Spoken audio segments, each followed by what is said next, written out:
Welcome to In Tune Deep Tarot. My name is Tina, and this is my first YouTube video ever. I am just starting out on YouTube, and I am so grateful to be doing so. I felt really called to be a YouTuber and to be a tarot reader since I believe 2019. And here I am in 2022, finally heeding the call and obeying God and being a messenger. Thank you so much for watching. If this resonates with you, like, share, and subscribe. I appreciate you watching and taking the time to listen to me channel messages. Today I'm going to be doing an all signs message, and this is going to be divine masculine to divine feminine. Currently, I feel like I am on a twin flame journey, and I am channeling messages from divine masculine to divine feminine. And when we talk about divine feminine and masculine, it doesn't necessarily mean masculine meaning man and feminine meaning woman. It's just about the energies that we take on in certain partnerships, relationships, and connections. I feel like I'm a divine feminine. That's just my core energy and what I resonate with. You know, if someone identifies as being a female or, non-binary, they can also take on, being a masculine. So it all kind of depends on what side you resonate with. But I'm going to pull cards and see what divine masculine has to say on an energetic level to divine feminine.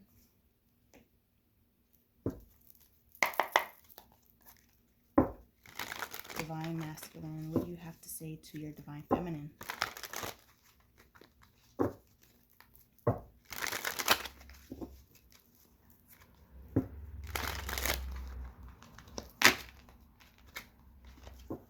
Divine masculine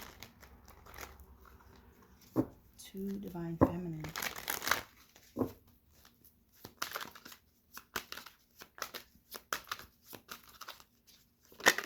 Ooh, got some jumpers already.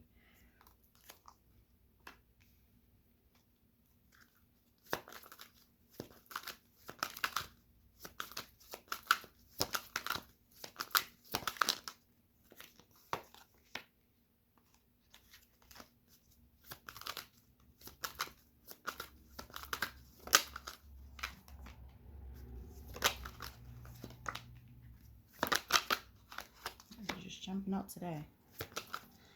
Divine masculine has a lot to say.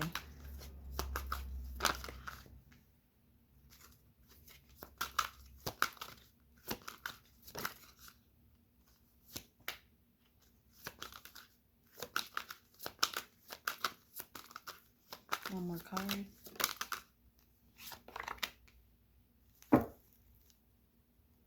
Bottom of the deck, we have the Page of Wands. So I'm feeling like this energy right now is someone who's trying to find their way. The divine masculine right now is trying to find their way. Currently in a younger, immature energy at the current moment. And there looks like there has to have been some sort of injustice, because I don't read reversals, but the Justice card came out in reverse. And when that happens, I keep it that way. So let's get a clarifier on why the Justice card came out in reverse. So the Two of Cups came out. Get one more card.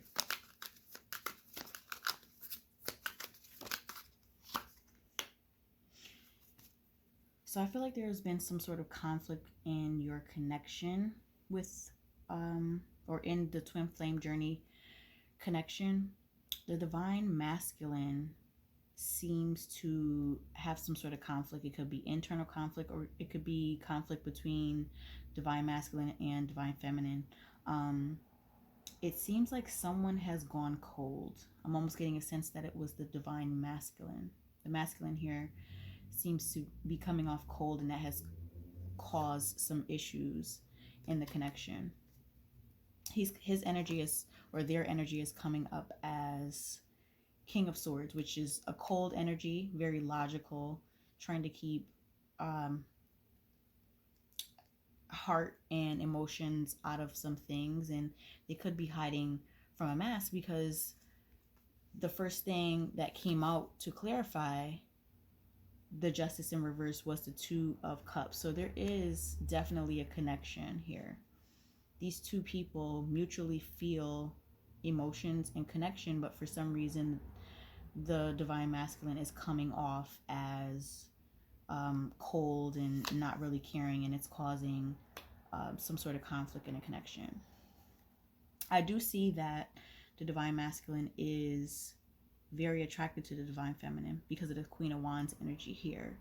And it also seems with the Fool card that they want to take some sort of leap of faith. But again, with the Five of Wands, there's some sort of conflict and block that is kind of holding everything back.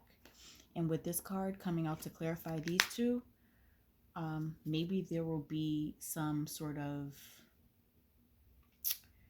incoming communication to kind of clarify some confusion that's going on, because there is very back and forth energy. And to clarify that, we have the Tower card. The Tower card talks about maybe someone having an epiphany or having some sort of divine intervention conflict, and it's life altering. So maybe this Divine Masculine is going through some ego issues,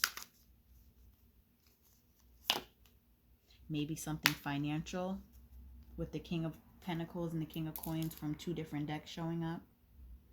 But at the heart of the reading, I do see that they're feeling really alone right now. Why does the Divine Masculine feel alone?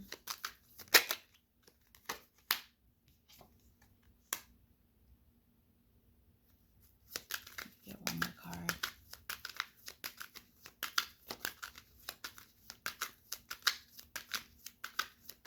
Energetically, they're feeling alone and very secretive right now. They're moving forward with, whatever endeavors they have going on to kind of keep them busy, but I do see that there is a lot of immature energy and secretive energy too, because I have the Seven of Swords, which is a sneaky card, and they're holding back communication of some sort and thoughts.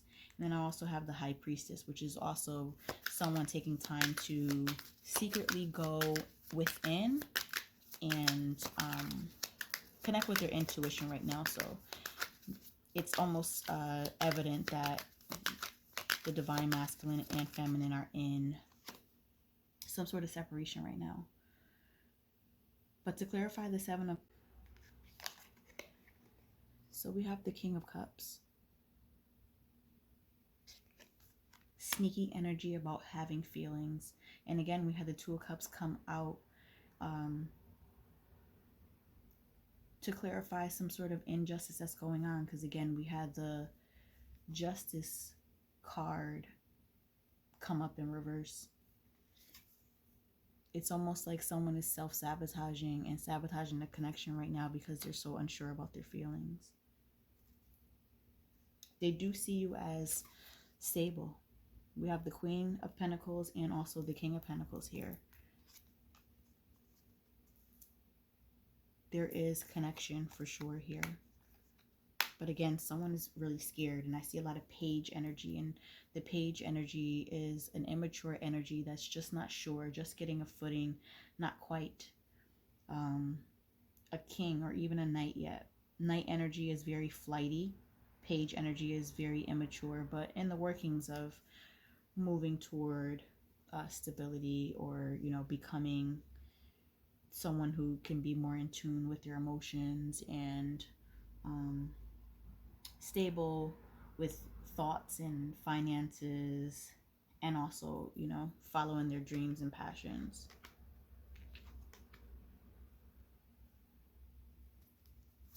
So we have the Knight of Coins, which is very slow moving energy. Maybe at some point you felt like the connection between the two of you was just really slow. And again, we have another page, Page of Cups. So maybe someone here wanted to take things slow and kind of just be friends. The Page of Cups is, you know, someone who is just kind of trying to keep things very light and fun. But they manifested this connection with the Magician card. Maybe you have too. Your souls have definitely manifested this. I get that this person, and on both sides, you both feel very connected to each other and very comforted in each other's presence. And we have the Ten of Wands. This connection probably can be so intense and so such a deep feeling connection that it scares people, and it might scare you, might scare Divine Masculine, or if you're a cross watcher, you know, either one. It is definitely something that burdens someone or some people here. The Divine Feminine, Divine Masculine journey, Twin Flame journey, Soulmate journey, it's really not one for the weak of heart. It's definitely something that forces you to dig deep and to heal a lot of wounds, and you become very aware of yourself and a lot of the things that no longer serve you, and a lot of the things that need healing, and they all come up. Being on a soul journey or a spiritual journey, it's definitely something that it comes at a time in your life, usually after something traumatic or something that is very eye-opening. Page of Swords. With this card, someone's watching someone. Maybe you both are watching each other. This Page of Swords is seemingly looking through a looking glass from afar. Maybe you both keep tabs on one another on social media or blogging, Twitter, or something like that. Maybe asking friends. And I also see a sword behind the page, which to me is someone holding back from communication. So maybe there's something or a thought or something that someone wants to reveal to the other person, but they're holding back, but still keeping an eye on you. Why is the Page of Swords here? Let's get a clarifying card. Someone is feeling very regretful. Maybe regretful about not sharing emotions, or regretful about being distant. But at the bottom of the deck, we have the Judgment card. One or both of you have really awakened to the feelings, the love, the journey of how powerful this connection is. And with the last card, we have the Wheel of Fortune. I love this card. It's a grandfather clock that's set on fire, and the Wheel of Fortune is about destined and fated events that happen in life. And I read a passage earlier about some people think that, you know, things that happen in our lives are just strictly about our actions, but that's not always the case. Sometimes, you know, the divine, God, intervenes, and, you know, if we don't do things right, or even if we do, I think that, you know, ultimately God has a say in how he'd like, or, you know, they would like for our journey to go. And if we're off path, I think we're always redirected back to the journey that we should be on, or the path that we should be on. And for this to show up in this reading, I feel like if this resonates with you, this is definitely a journey that you're supposed to be on, and this is definitely something that's fated. And this is also, since it's in an upright position, it is definitely something that is a good thing. They always say the Wheel of Fortune turns in your favor. Let's get a clarifier on this Wheel of Fortune.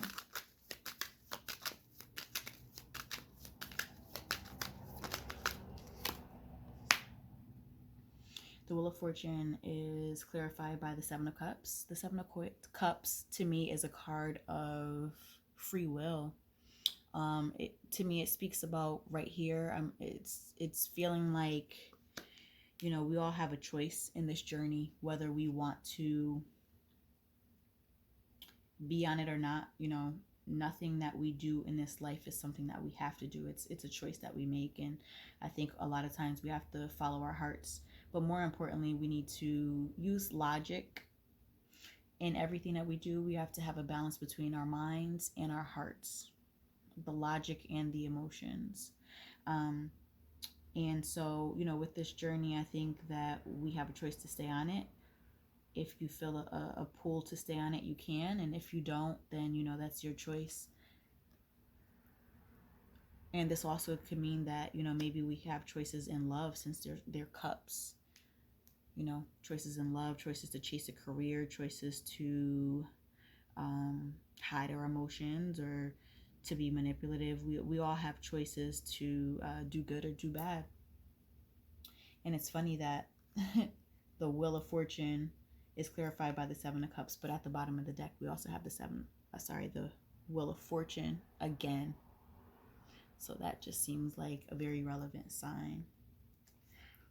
What I am going to do to close out the reading, I am going to pull an archetype and see what it says. See what this connection.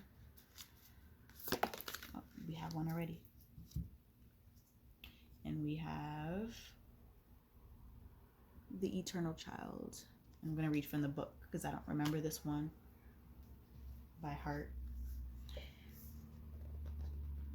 But I really, really love this deck. This Oracle deck of the Archetypes by Kim Krans. One of my favorite artists.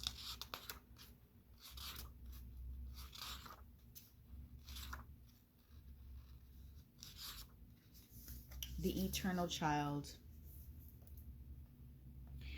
The Eternal Child is connected to the timeless, ageless, and infinite aspects of life. It is radiant and fearless and seeks joy above all else and at any cost. It struggles being bound to the aging body with physical limitations in the world that demands attention to detail and logistics. The Eternal Child wants to mix all rules and responsibilities and go beyond what others say is possible. It wants to return with plenty of friends to the land of the free, where divine wine and creativity pour from the earth and sky. We all want to sip from the well of eternal youth, and this makes the Eternal Child naturally popular, perhaps even famous. The Eternal Child glimmers. It reminds us of what is possible, what is magical about this precious life. When light, joyful, playful, accepts all magic. When dark, addicted, selfish, adrift, burns out, go deeper. Icarus, Peter Pan, Rumi. Has anyone seen the boy? This card is making me feel like this Eternal Child is something that the divine masculine and divine feminine have in common. Maybe this is something that they both need to connect to. Maybe this is in something that the two of them battle with. The two may need to be more playful in life and not take life so seriously, because again, we all have the choice to be more serious, or to connect to our inner child and to enjoy the fruits of our labor, and enjoy nature and whatever else.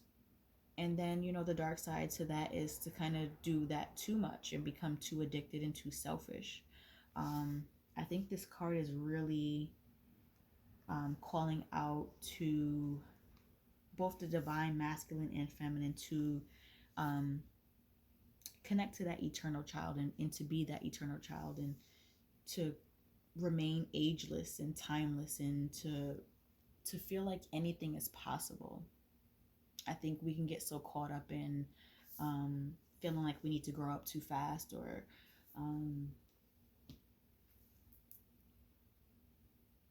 not keeping life light and fun.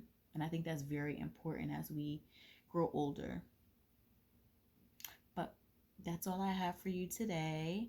Thank you so much for watching my channel. Please give it a thumbs up. Please subscribe, share, and comment, and let me know if this resonated with your journey. Thank you so much.